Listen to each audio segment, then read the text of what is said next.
কখনো কি ভেবে দেখেছেন কিভাবে আপনার হাতে থাকা স্মার্টফোনের গুগল কিংবা ইউটিউব আপনার পছন্দের কন্টেন্টগুলোকে চিনে ফেলে এবং পরবর্তীতে আপনাকে সেগুলোকে সাজেস্ট করে থাকে? এই চমৎকার প্রযুক্তির পিছনে কাজ করছে মেশিন লার্নিং। আজকের এই ভিডিওতে মেশিন লার্নিং কি, মেশিন লার্নিং কিভাবে কাজ করে এবং মেশিন লার্নিং কিভাবে আমাদের দৈনন্দিন জীবনে প্রভাব বিস্তার করছে, এই বিষয়গুলোকেই আমরা বোঝার চেষ্টা করব। তো চলুন শুরু করা যাক। মেশিন লার্নিং হলো আর্টিফিশিয়াল ইন্টেলিজেন্স বা কৃত্রিম বুদ্ধিমত্তার একটি গুরুত্বপূর্ণ শাখা, যা সিস্টেমগুলোকে নিজে থেকে শিখতে এবং নিজেদের কাজের মান উন্নত করতে সক্ষম করে তোলে, কোনো প্রকার মানুষের হস্তক্ষেপ ছাড়াই। আরও একটু সহজভাবে বললে, একটি মেশিন লার্নিং প্রোগ্রাম নিজেকে নিজেই ট্রেন আপ করতে পারে এবং প্রোগ্রামের উপর কাজ করে একটি নির্দিষ্ট ফলাফলকে প্রেডিক্ট করতে পারে। একটি উদাহরণ দিয়ে বোঝানো যাক। ধরুন আপনি এমন একটি প্রোগ্রাম তৈরি করতে চাচ্ছেন যে প্রোগ্রামের মধ্যে আপনি একটা ইমেজকে ইনপুট দেবেন এবং আপনার প্রোগ্রামের কাজ হবে ওই ইমেজটির মধ্যে কোনো বিড়াল আছে কিনা সেটি চিহ্নিত করা।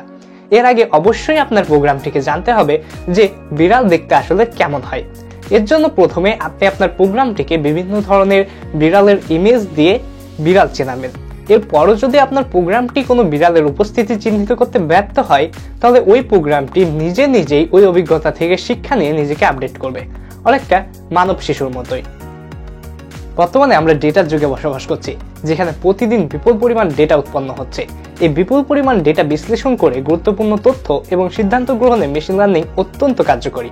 ডেটা সায়েন্টিস্ট হতে চাইলে পারে মেশিন লার্নিং এর জ্ঞান বর্তমানে অপরিহার্য, কারণ মেশিন লার্নিং আমাদের ডেটা প্রক্রিয়াকরণকে অত্যন্ত সহজ এবং দ্রুততর করে তুলেছে। এছাড়াও মেশিন লার্নিং হতে পারে একটি চ্যালেঞ্জিং এবং সম্ভাবনাময় ক্যারিয়ার, কারণ আর্টিফিশিয়াল ইন্টেলিজেন্সের একটি শাখা হয় মেশিন লার্নিং এর চাহিদা বর্তমানে চাকরির বাজারে খুব বেড়েছে। এবার আপনাদেরকে মেশিন লার্নিং এর বেশ কিছু রিয়েল লাইফ এক্সাম্পল দিই। যেমন ধরেন আপনার ফেসবুকের নিউজ ফিড। আপনি ফেসবুকের নিউজ ফিডে যে ধরনের কন্টেন্টে সব থেকে বেশি ইন্টারঅ্যাক্ট করেন, অর্থাৎ লাইক করেন, কমেন্ট করেন অথবা শেয়ার করেন, সেই ধরনের কন্টেন্টই আপনার নিউজ ফিডে সব থেকে বেশি আসে। দ্বিতীয়ত যে বিষয়টা নিয়ে বলবো সেটা হচ্ছে বিজ্ঞাপন। এই জিনিসটার সাথে আমরা সবাই ক্রমাগত ফেস করে চলছি। আমরা যখন কোনো একটি বিষয় নিয়ে গুগলে টেক্সট করছি অথবা কথা বলছি বা সার্চ করছি, যে কোনো কিছু একটা করছি, তার কিছুক্ষণ পরেই দেখা যাচ্ছে যে ওই প্রোডাক্ট বা ওই বিষয় সম্পর্কে কোনো না কোনো বিজ্ঞাপন আমাদের নিউজ ফিডে চলে আসছে। আরও একটা বিষয় নিয়ে আপনাদেরকে বলি, সেটা আপনি এখনই চাইলে পারে প্রয়োগ করে দেখতে পারেন। আপনি আপনার গুগল ফটোসে যান, গুগল ফটোসে যাওয়ার পর সার্চ করুন বার্থডে। তাহলে পরে দেখবেন যে বার্থডেতে কোনো একটা জন্মদিনে কোনো ছবি তোলা থাকতে পারে, গুগল ফটোস আপনাকে সেই ছবিগুলোকে দেখাচ্ছে। এই জিনিসটাও করা হয়েছে আপনার মেশিন লার্নিং দিয়ে। এরকম নানান ধরনের মেশিন লার্নিং এর ব্যবহার রয়েছে, যেগুলো আপনি একটু গুগলে সার্চ করে জেনে নিতে পারবেন। এতক্ষণে হয়তো বুঝেই গেছেন, আমাদের প্রতিনিয়ত লাইফে ব্যবহৃত প্রায় প্রত্যেকটা প্রোডাক্টেই মেশিন লার্নিং ব্যবহার করা হচ্ছে। পূর্বে আসলে আমরা এই জিনিসটার সাথে এত বেশি পরিচিত ছিলাম না, যার কারণে মেশিন লার্নিং জিনিসটা যে অনেক আগে থেকেই প্রচলিত তা আমরা বুঝতেই পারি নাই।